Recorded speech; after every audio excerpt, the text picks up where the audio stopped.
5, 16, 19, 21, 33, and 10. Check results. You remember? Oh man, Tom Holland said, "Hey Zendaya, anything you can do, I can do better. I can do anything. I can do anything better than you." Yeah, I've seen the memes. The internet is a cruel, funny mistress, isn't it? His show, The Crowded Room, which I did start watching just now. I was about to start episode 3, but I thought I should be doing this. I got my duties, man. But so far, I'm actually like, it's like, is it like the next, I don't know, whatever show people rate really highly. Like no one's saying. Sometimes it's like, okay, sure, is it what, a 10 out of 10? No, but like it came out and it's like I think now it's on like 30%, to be fair, critic score, which is still bad. But like it started at like 9%, like, and it's like, you know how bad something has to be in my mind for it to be 9%. That's just crazy. Like it's not. It's like, it's just a fine show. Um, it's actually interesting enough. Like I'm like, and even I feel like I know like a lot of factors about the show, but even still, I'm kind of like, oh, intrigued. But I won't lie, I've been skipping a lot of sections because I don't. There's certain narratives I just can't watch. Not because it's bad, I just don't like it. The same way I don't like horror films. It's like when they're showing you a character who's like set up to be this like sad, like pathetic life, like nothing ever goes right. Even when you think it's going well, it's just so they can knock it down for it to be bad. And especially when it's like flashbacks, so you know it's just gonna end badly. It's like even when they're happy, it's like I've just got to skip those bits. I'm like, it's like a weird. It's not like, it's kind of like I'm cringing, but more like, oh, like it's like my insides are dying. It's like I can't watch it, even if it's done well. I can't. So I've been like skipping certain sections when they. Most of the stuff when he looks to be like. Most of the stuff with like people from the school, is that I've just been kind of like chopping through it. But like the interview stuff and like when he's at the house, I've been watching all of those bits. It's cool so far. But I do know at some point he gets pulped in like the final episode or something. And actually, in the episode I just watched, this is why I'm confused. I've got questions. It's like the scenes I saw on Twitter when everyone was like making the jokes and stuff. It mirrors the scenes that happen in this episode too, but with one of the female characters. So now I'm like confused. Like, is she not even real? Is she just a figment or something? Because like the scenes are the same at the end of the season. So is it like, is that because of, like, did she never? I don't know. That's why she was never seen, or she hasn't been. No, but then why would they be? I don't know. All I know is it's multiple personality disorder. I don't know what the technical term for that now is, because apparently, I mean, not apparently, it's not called that anymore, I don't think. So yeah, I've got questions. And yeah, it is crazy. It is crazy, social media. It's hard, man. It's hard. But you know, it passes and jokes die and stuff like that. You know, and if it's only bad as well because like the show didn't do well. You know, when like, the thing is, Leonardo DiCaprio never fucked the bear, right, in Revenant. I've not seen it, but I remember that being a massive thing people were talking about. Like, DiCaprio to have sex with a bear or whatever to like, but he just kills it and lives in it, right? For warmth or something, I don't know. But yeah, it's weird. It's not like he's actually taken L's, because like people act like, oh, Tom Holland's is been taking a lot of L's recently. Like, it's not looking good, bro. It's not looking good. But then they're all fictional. They're all fictional L's. Like, Zendaya hasn't actually cheated on him and had like some three-way throuple side relationship. And in retaliation, he now hasn't decided, fuck you and the entire women's species are moving to men now. It's all fiction, but you know, Twitter is a place. And you know what it is? It's just easy jokage, but you know, the stands don't like that, and they've been fighting back. People, you don't understand this and that, but it's like, you know, Twitter is a place just for bait. You know, it's bait. You chuck out the bait. You chuck out the whatever the low hanging fruit. It's that kind of place. What do you want me to say? It's like There's also a place for like reading into stuff so much. If you watch any kind of sport, they do a lot. I'm not sure, or like just anything. You know, on Twitter, and it's like people see like a 4 second clip from an Instagram story of like two people they really admire, or like a person they admire in the limelight, and they're like, oh my god, like my heart dies at this video. Like the way, the way I can't think of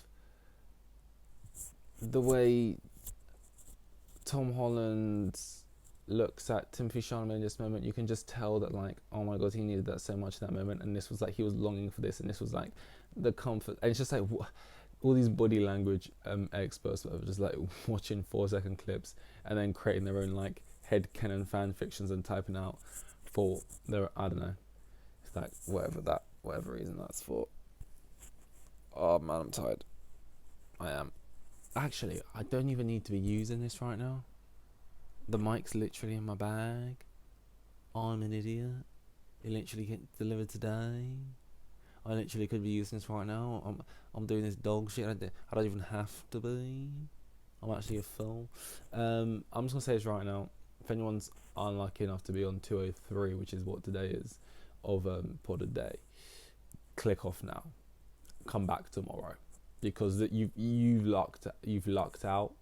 Is that? I don't know if that's good or bad, but this is not the one to be on. Low on topics, low on energy, not got much going on, not got much to say. But we're here. You got to stand up, you got to be there. You know what has been happening actually on the topic of actors? They're all striking. More money, more cash.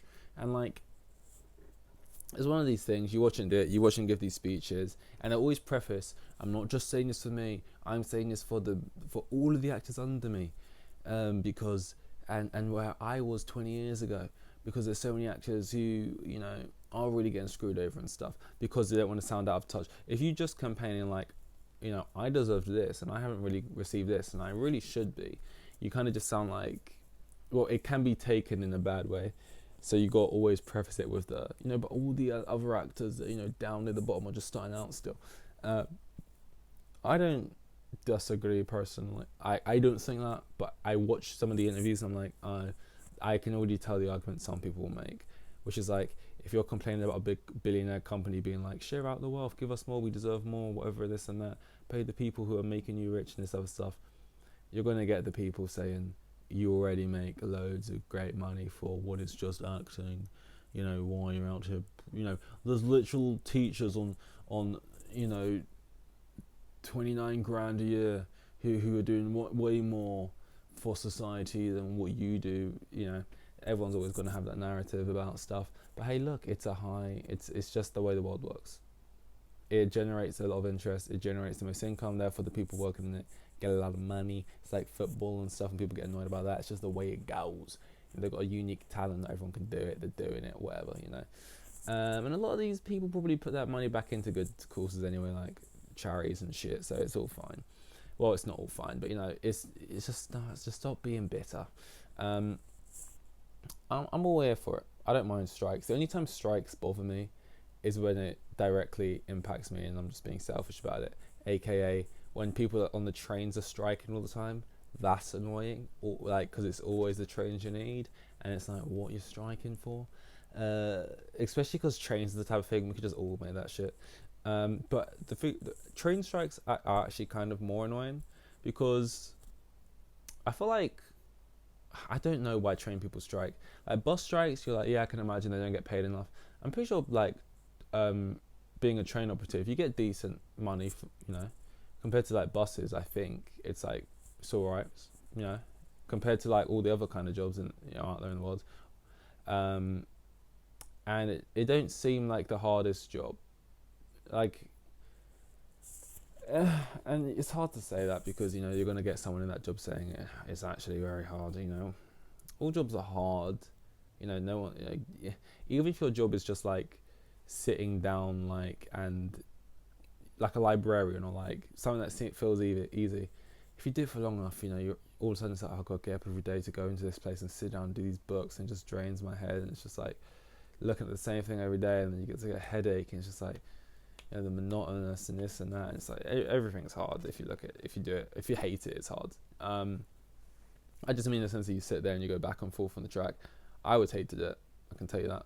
But I don't know. I don't like strikes that are just like yearly things. Like teachers striking makes sense, but in the way that teachers strike, it's just like it's the annual strike, and then we come back tomorrow. Like, oh, it's strike day and no one's in. It's basically just turns into like a bank holiday or like another day, and it's less like, oh, we're doing this because we want something, and more like, oh, this is just the day we strike, and it just feels like, oh, you know.